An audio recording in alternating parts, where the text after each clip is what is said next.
Hello friends, அந்த நம்ம என்ன பார்க்க போகிறோம் அப்படின்னா அனானிஸ்ல படிக்கிற ரெகுலேஷன் 2025 எம்சிஏ ஸ்டூடெண்ட்ஸ் உங்களுக்கான டேட்டா எக்ஸ்ப்ளோரேஷன் அண்ட் விஸ்வலைசேஷனுக்குரிய லாஸ்ட் மினிட் ப்ரிப்பரேஷன் கொஸ்டின்ஸ் வந்து கேட்டிருந்தீங்க.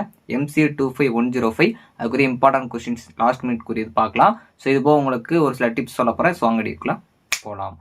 ஓகே ஃப்ரெண்ட்ஸ், ஃபர்ஸ்ட் எடுத்து பார்த்தீங்க அப்படின்னா அனானிஸ்ல படிக்கிற ரெகுலேஷன் 2025 எம்சிஏ ஸ்டூடெண்ட்ஸ் உங்களுக்கான இம்பார்ட்டன்ட் கொஸ்டின் லாஸ்ட் மினிட் ப்ரிப்பரேஷனுக்கு கேட்டிருந்தீங்க. டேட்டா எக்ஸ்ப்ளோரேஷன் அண்ட் விஸ்வலைசேஷனுக்குரிய கொஸ்டின்ஸ் வந்து பார்க்கலாம். ஸோ மோஸ்ட்லி உங்களுக்கு இது தியரிட்டிக்கல் பேப்பராக தான் இருக்கும்னு நினைக்கிறேன்.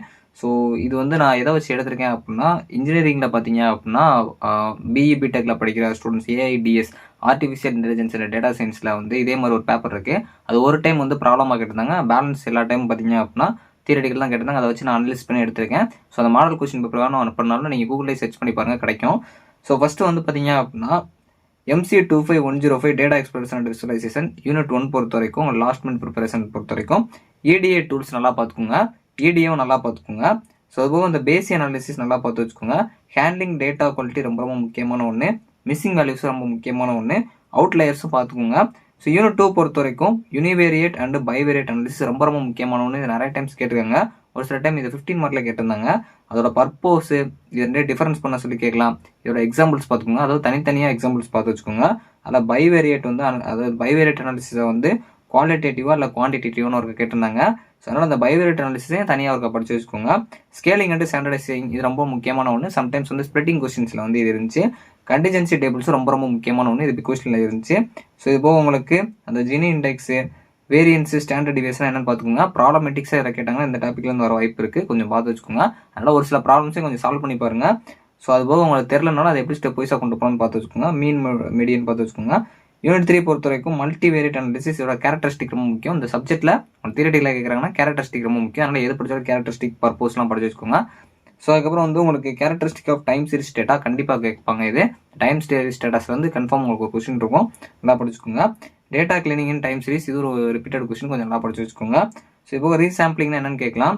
So time series analysis TSA இது ரொம்ப முக்கியமான ஒன்று, கண்டிப்பாக இது கேட்பாங்க. சம்டைம்ஸ் இது உங்களுக்கு 2 மார்க்ஸில் இருக்க வாய்ப்பு இருக்குது. ஸோ அதனால் நீங்கள் எது படித்தாலும் அந்த டாபிக்னா என்னன்னு ஃபஸ்ட் தெரிஞ்சுக்கோங்க.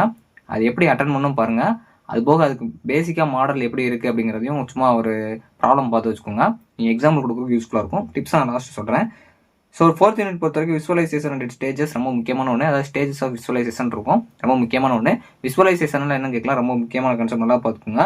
ஸோ அதில் ஒரு வந்து அந்த இதை வச்சு சீபோன் வச்சு கேட்டிருந்தேன், அது உங்களுக்கு பார்த்து வச்சுக்கோங்க. ஸோ அதுக்கப்புறம் கார்லேஷன் அண்டு ஸ்கேட்டர் பிளாட்ஸ் ரொம்ப முக்கியமான ஒன்று. இல்லை ஸ்கேட்டர் பிளாட் ரொம்ப முக்கியமான ஒன்று. ஸோ உங்களுக்கு ஒரு டைம் பிளாட் அண்டு சப் பிளாட்டோட டிஃப்ரென்ஸ் வந்து கேட்டாங்க 2 மார்க்கில். ஸ்கேட்டர் பிளாட்டோட கான்செப்ட் எப்படி ட்ரா பண்ணணும் அதெல்லாம் பார்த்து வச்சுக்கோங்க, ரொம்ப முக்கியமான ஒன்று. ஸோ அதுக்கப்புறம் உங்களுக்கு 15 அதாவது இது போக வந்து அந்த மேப்பிங் அண்ட் ஜியோகிராஃபிக் டேட்டா ரொம்ப முக்கியமான இது நல்லா பார்த்து வச்சுக்கோங்க. இதுவும் கொஞ்சம் வெரி இம்பார்ட்டன்ட் தான். ஸோ 15 பொறுத்தவரை text and document visualisation concept வந்து கண்டிப்பாக ஒரு கொஸ்டின் வரும். அதுதான் உங்களுக்கு ரொம்ப முக்கியமான ஒன்று. So comparing and evaluating visualisation techniques இது கண்டிப்பாக உங்களுக்கு கொஸ்டினில் இருக்க சான்ஸ் இருக்குது. ஸோ இப்போ சிங்கிள் டாக்குமெண்ட் விசுவலைசேஷன் என்ன பார்த்துக்கோங்க. ஸோ ஓவரால் நான் கொடுத்துருக்க டாபிக்ஸ்லாம் எப்படிலாம் வந்து நம்ம ப்ராப்ளம்ஸாக கொடுத்தாலும் சரி, இல்லை உங்களுக்கு டேரெக்டாக எக்ஸாம்பிள் கொடுக்கறதுக்கு எப்படி பார்க்கணும் அப்படிங்கிற பார்த்துக்கோங்க. ஒரு சில டிப்ஸ் வந்து சொல்கிறேன். இந்த கொஸ்டின் உங்களுக்கு கேட்குறாங்க அப்படின்னா ஃபர்ஸ்ட் யூனிட் பொறுத்த வரைக்கும் EDA ஒர்க் ஃப்ளோ டயக்ராம் வந்து ட்ரா பண்ண பாருங்கள் எல்லாத்துக்குமே. ஸோ அதுக்கப்புறம் உங்களுக்கு டிஸ்ட்ரிபியூஷன் கர்வ் இல்லாட்டி வந்து ஸ்கேட்டர் பிளாட் வந்து செகண்ட் யூனிட் பொறுத்த வரைக்கும் ட்ரா பண்ண பாருங்கள். மூணாவது வந்து ரியல் லைஃப் எக்ஸாம்பிளாக வந்து கொடுக்க பாருங்கள். ஏதாச்சும் டெம்பரேச்சரு இல்லாட்டி வந்து ரெயின்ஃபால் இந்த இதை வச்சு நீங்கள் ஏதாச்சும் எக்ஸாம்பிள் மாதிரி கொடுக்க பாருங்கள். 4th யூனிட் பொறுத்த வரைக்கும் சாம்பிள் சார்ட்ஸ் ஏதாச்சும் வந்து குட்டி குட்டி இதாக வந்து அவங்க கேட்கலனாலும் கொடுக்க பாருங்கள். 5th இது பொறுத்த வரைக்கும் உங்களுக்கு பாயிண்ட்ஸாக வந்து அப்படியே எக்ஸ்பிளைன் பண்ணிவிட்டு சின்ன எக்ஸாம்பிள் கொடுத்துக்கோங்க. மோஸ்ட்லி நீங்கள் எழுதுறீங்க அப்படின்னா ஹெட்டிங் கொடுங்க. ஃபஸ்ட் வந்து ஹெட்டிங் என்னன்னு போட்டுருங்க. அதுக்கப்புறம் வந்து டெஃபனிஷன் கொடுங்க. அதுக்கப்புறம் வந்து எக்ஸ்ப்ளனேஷன் கொடுங்க. டெஃபனிஷன் வந்து கண்டிப்பாக நீங்கள் படிச்சிருப்பீங்க. இல்லைன்னா அந்த டெஃபனிஷன் 2 லைன் வந்து சும்மா பார்த்து வச்சுக்கோங்க, அதை கொடுத்துக்கோங்க. அப்புறம் டயக்ராம் கண்டிப்பாக மேண்ட்ரியாக போட பாருங்க. ஸோ இப்போ வந்து எக்ஸாம்பிள் கொடுங்க. ஸோ ஏதாச்சும் ப்ராப்ளம்ஸ் மாதிரி கேட்குறாங்க அப்படின்னா அதை எப்படி சால்வ் பண்ணணும் அப்படிங்கிறது அது உங்களுக்கு அந்த மெத்தட்ஸ் எப்படி நீங்கள் சும்மா வந்து ஒரு டெம்ப்ளேட் மாதிரி பார்த்துக்கோங்க, அதை வச்சு கொடுக்க பாருங்கள். இல்லைனா நீங்கள் ஒரு எக்ஸாம்பிளாக வந்து அந்த ப்ராப்ளம்ஸே வந்து ஒரு எக்ஸாம்பிளாக ப்ராப்ளமில் சும்மா சின்னதாக வந்து நீங்களாக எக்ஸ்பிளைன் பண்ணுற மாதிரி வந்து காட்டிக்கோங்க. ஸோ வரலாம் எல்லாரும் எக்ஸாம்ஸ் நல்லா படிப்பாங்க. லாஸ்ட் மினிட் ப்ரிப்பரேஷனுக்கு யூஸ்ஃபுல்லாக நினைக்கிறேன். தேங்க்ஸ் ஃபார் வாட்சிங்.